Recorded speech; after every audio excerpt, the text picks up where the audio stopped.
Yahoo! Hello, hello, hello mga masters! Pasok muna tayo sa bahay ni G. At syempre si G po ay super behave po. Ngayon, time check ngayon is alas 2 ng hapon po dito. Linggo sa El Paso, Texas, USA. At tingnan natin si G. So super niyan, kalmado ngayon. So dito po sa kanyang pinakatuktok, ito po meron siyang ilaw kung saan nagbibigay ng init sa kanya kasi medyo malamig na ngayon. Of course, ang kanyang letter G. And dito naman, kung hapon or gabi, ito yung nag-umaandar kasi ito po ay ceramic heat. So walang ilaw yan pero heat yung pinapalabas yung dito na area. So limited lang po siya sa dito na area yan. And then ang kanyang ceramic heat rack. Ceramic ba to? Hindi yan. I think hindi to ceramic. Pero heat rack po yan. Mainit po yan sa buong gabi. At automatic siyang naka-plug sa smart plug natin. Ito yung smart plug natin, no? Ayan, Waze. So may mga time yan. So taas din, no? Ayan, mga smart plugs yan. Kung kita mo nakailaw na blue, it means na naka-on yan. So may mga specific time po yan kung saan po siya mag-on. Particularly po ito, syempre sa umaga kasi hindi naman pwedeng mag-on yung ilaw sa gabi kasi kailangan siyang matulog. At ito naman dahil sa gabi ay wala, dapat madilim, ito naman yung naka-on kasi ito mainit lang pero walang ilaw at dito din mainit din. So kung minsan, kung malamig talaga, naka-on ito all day. Pero ngayon dahil ito, ang ilaw na to ay nagbibigay ng init, mainit din yung kanyang dito, mainit din siya dahil sa buong lugar.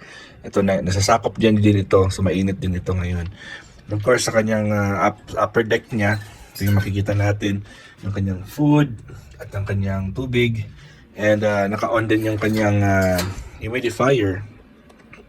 So yung humidifier po ni G ay nakakontrol din ng smart plug din. So ito po siya, ibang brand siya, pero pwede ko siyang gamitin sa isang brand, pero ibang app yan. So Sylvania naman ito, yung sa taas is Waze. So ito po nakakonect at may specific time din ito, every 2 hours nag-on siya pero 15 minutes lang yung kanyang duration. So ito 15 minutes, gumaganon yan at makakontrol mo rin yung intensity. So ngayon ito po ay nandito lang yan sa dito.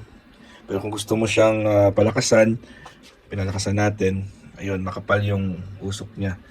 So cold yung actually hindi siya mainit na steam. Parang room temperature, parang cold steam siya. At ayun, talaga lumalabas pa dito kasi sobrang lakas. At syempre, pinapalitan natin yung tubig. Dinagdagan natin ng tubig pag maubos siya. So dito lang po tayo sa regular. Lumaba si G natin. Bababa daw si G. At si G ay lilipat po sa second floor kasi third floor po ito. Nakin mo mayroon siyang first and second and third floor. So dito na si G sa baba. Ito po si G natin, no. Doon na siya, dumiretso na siya sa second floor, pero ayaw na sa second floor, bumaba po siya sa third floor. Sa first floor pala. Ayun. So sa pinakababa po si G pumunta. Ayun, mas gusto niya yung mga ganyan-ganyan, yung may parang meron siyang iniikot-ikutan. So ito po yung kanyang ground floor, pero may catch sa baba. Ang catch niya is yung lahat ng poo at saka ng pipi niya doon na pupunta.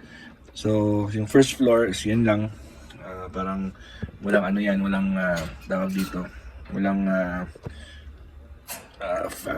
grills lang. Nilagay ko ng mga ganyan-ganyan para kung meron siyang tataguan or aakitan. And then yung kahoy binigay ni Papa Danny papunta sa taas yan. So dito po turf din po yan, artificial turf. Binabasa ko rin yan. Madalas na siya pumupunta dyan pero syempre para may variety din siyang aakitan. Yan si G natin. I-enjoy yan sa kanyang puno. Sa binigay ni Papa Danny na puno. Ayun. As you can see, basa po yung katawan ni G. Yung kahoy po ay basa. Dahil po yung pinapatungan niya kaninang grass turf, artificial grass turf ay nasprehan na natin ng tubig kanina. So ano po yung ginagamit ko mag-spray ng tubig? Bumili din po ako ng ganito. Parang pump na to. So pinapump mo yan. And then lalabas yan, para may ganyan siya. Ayun o. Ayan, gusto ni G yan. Tingnan mo si G o. So, pinispehan natin yan, ganyan. Once in a while. at sa taas din. Sinasprayan din natin yan. Katulad yan, no? Yan. To keep it moist. Aside sa kanyang humidifier, ay gumagamit din tayo ng ganyan. So, syempre, nasa ground floor po si G. Meron siyang second floor, meron siyang third floor. At sa bahay din po, meron din akong nilagay na hidden camera, ng CCTV camera. Nilalagay ko lang yan dito sa taas. Oh. Ayan. Para at least makita po si G sa aking cellphone kung anong ginagawa niya sa buong araw habang po ako ay nasa clinic. So, very clear po yan at very kong ma-adjust. Mapa-zoom in, zoom out. Yun. Yun ang ating G. The one and only G. Na super bait at super active. At syempre, maraming salamat po sa inyo lahat sa pag-support sa ating one and only G. At I hope na yung ating next na mga videos ay supportahan nyo rin.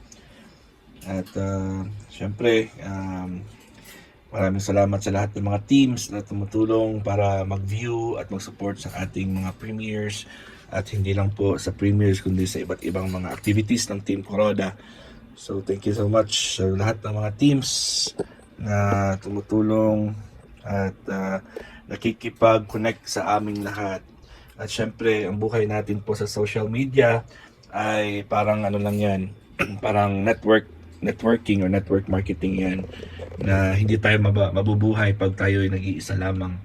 So kailangan lang tayo ay namatay na po yung nag-off na po yung kanyang sariling nag-off siya. Kasi yun, and then dito rin naglalagay din ako ng charger ng aking cellphone kasi pag minsan nakasaksak na yan sa dito. Yeah, kasi minsan nagla-live po tayo dito at nalolobat. So syempre meron tayong stock na. Dito ko nilalagay yung ni Gio, yung kanyang feeds. Yan. At saka syempre ito yung lights niya. Ginawa ko na lang permanent, parang ganyan lang. At dinagyan ko na siya ng rubber matting para yung heat ay hindi na lalabas. Pero ito yung sa gilid na yan, merong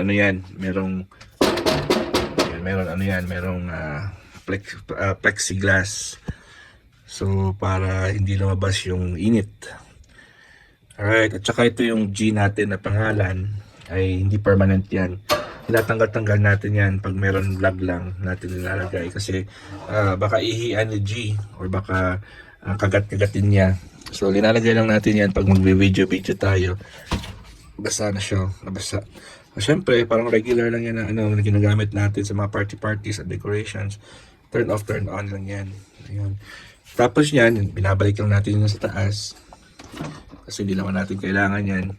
Mag-video lang tayo kay G. Yun lang natin, pag nilalagay lang natin yan. So, ang ganda din yung nakuha kong artificial grass, turf, basang-basa yun, no? Kasi nagsaspray tayo, kita mo. Ayun. Ayun. Doon ang kanyang tubig. At doon yung kanyang lusot sa baba. Oh. Ayun, doon na si G ngayon sa baba. Ayun si G natin. Oh. Ayun si G. So, ayun ang G natin. Ayun. Nakatingin din siya. Alright. So, ito yung second floor niya. Basa din niya ngayon. Kasi nag-spray din tayo. Kakaspray lang natin. Yan si G natin, naglalaro din ngayon, no? Very active siya ngayon kasi alas hapon ngayon dito sa amin. Yun. So, maraming salamat po sa inyong love and support kay G. And I hope na maraming taon pa yung pagsasama natin kay G at may enjoy niyo yung ating company. At I hope na lumaki si G na mabait. Despite sa size niya, kasi expected po itong lalaki pa siya. At pag lumaki siya, I think aabot daw ito ng 6 feet. Hala, patay tayo dyan pag 6 feet na si G. Pag 6 feet siya, I think dala na yung kanyang buntot sa 6 feet. Hindi naman yung katawan lang. At saka ang buntot niya kasi mahaba. Siguro yung mga 3 feet yung kanyang katawan or 2.5 feet and then the rest is buntot kasi mas mahaba yung buntot niya. Alright, so anyways, may nilagay din ako dito na screen. Yung magnetic screen yan. Parang ganyan yan, no? Ayan. This is connected to the outside ng garage ng aming apartment. Pag sinarado mo, magmamagnet lang yan. So ito po siya. Pag Sunday, hindi pala Sunday, pag umaga, binubuksan ko lang ito. And then connected na po yun sa labas. So kung umaga po, yung sunlight po ay nakafocus dito. So binapabayaan ko siya ng mga 1 oras na nakabukas po ito. At siya ay makakuha ng direct UV rays. So UV rays ang kailangan ni G. Alright, mga masters, hanggang dito lang po tayo ha. At I hope to see you in our next vlog. So maraming salamat po at napakita ko rin sa inyo yung bagong setup, yung 5 feet. 5 feet po yan, 5 feet na bahay ni G, the Green Iguana. Alright, God is great. Yahoo!